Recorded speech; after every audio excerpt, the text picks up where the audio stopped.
Welcome to the Know. I'm Ashley. I'm Brian. The big reveal of Battlefield 5 has happened, and as we all expected, the franchise is confirmed to be heading back to World War II.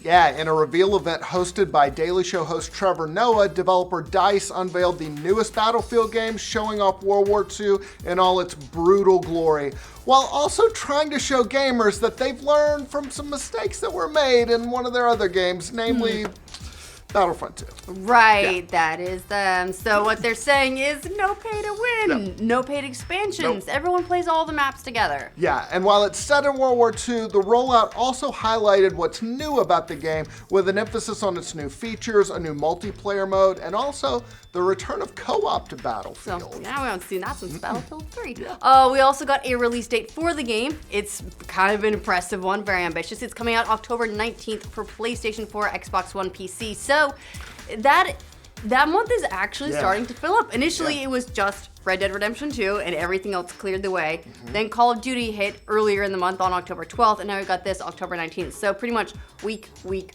They each get one all to themselves. Yeah. And Valkyria Chronicles 4.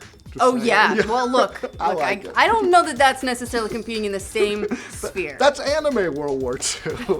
Anyway, back to Battlefield 5. There were also some nods to what looked like a partnership with Microsoft and Xbox, because their branding was all over the event. So maybe looking at a timed exclusivity deal. Or maybe some exclusive DLCs, something like that. They didn't specify really, but it's something that we might see as we get to E3.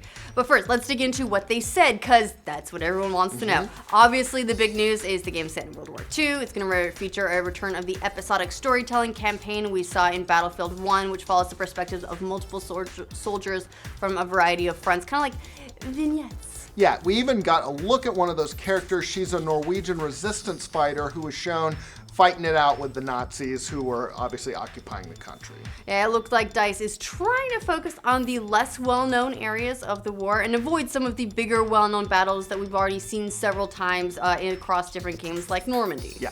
The other big news, like we said, co-op is returning to the game with a mode called Combined Arms. That's where you can play with your friends in a squad of up to 4 people. You'll all be paratroopers, you're gonna go behind enemy lines, and you try to complete various objectives without being detected. So it seems like a good time with friends, as long as they're not achievement hunter, because then you're not gonna get anything done undetected. Burn.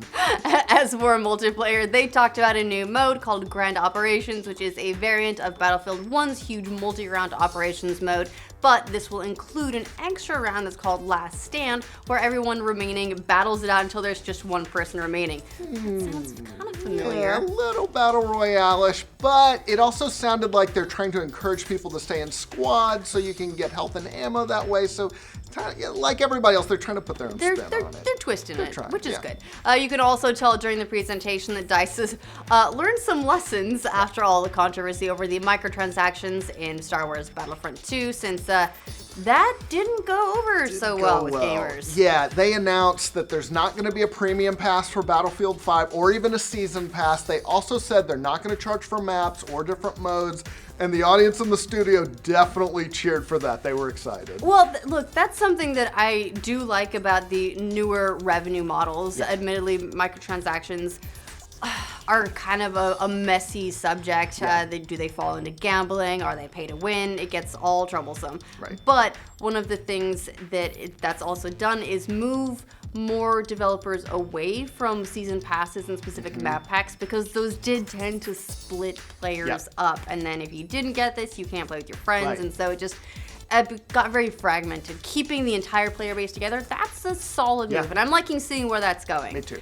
Trevor Noah, he's very familiar, well, all of them, I guess, are very familiar with some of the blowback from Battlefront 2 and what its microtransactions had to offer, saying, "Is this game going to be pay to win?" To which the panel of DICE developers replied, "No." And then he replied, "What if I have a lot of money?" Yeah, and that's the big change for DICE economically, because they've been using the paid expansion pack model for years, but they stressed, Over and over in the presentation, they want the player base in Battlefield 5 to stay together. Right, so instead of paid expansions, what they're going to do is the game's online mode is going to be called Tides of War, which DICE will use to roll out a steady stream of new content for the game. And they said the first update will take place in November with a first chapter that will have players fighting during the fall of Europe to the Nazi advance. Yeah, it also looks like they're going to ditch the battle pack / loot crate system for a customization system called the Company. That's how you're going to be able to customize the look of your soldier.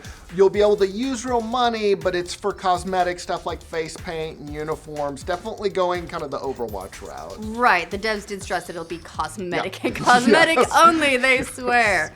Of course, they also ran down some new features the game's going to have. They focus on vehicles that you'll be able to use, like tanks and planes, as well as some secret weapons. Oh, it also sounds like there's going to be new gameplay and atmospheric changes. They talked about the ground getting torn up from explosions and tank, and you'll be able to get like knocked back by shockwaves like your character did. Just wait until Adam gets his sub pack onto that. They also unveiled an official trailer at the end of it all, showing off soldiers fighting in house-to-house combat, and then the houses get run over by tanks, so it's a bad day for those houses. There's planes crashing from the sky, vehicles falling on people, and we see the player finally picking up a machine gun and just blowing people away. It looked very fast-paced, lots of fun. Yeah, the game definitely looked cool. The big question, though, whether or not gamers might be all World War II'd out, considering the Call of Duty World War II just came out last November. I mean, I guess time will tell. Right, and we'll know more about the game at the EA Play event, which is happening on June 9th, and that's when we'll get to see its multiplayer mode for the first time as well. Yeah, and like we said, it's coming out October 19th, but if you get the deluxe edition, you'll get it a few days earlier on October 16th, and EA Access subscribers get it even a few days earlier than that, October 11th. So, that's what's known about the game at this point. What do you think of the reveal of Battlefield 5? Like it? Hate it? Let us know in the comments. And for all your Battlefield 5 news, be sure to like this video. If you're new around here, subscribe to the Know. Me too.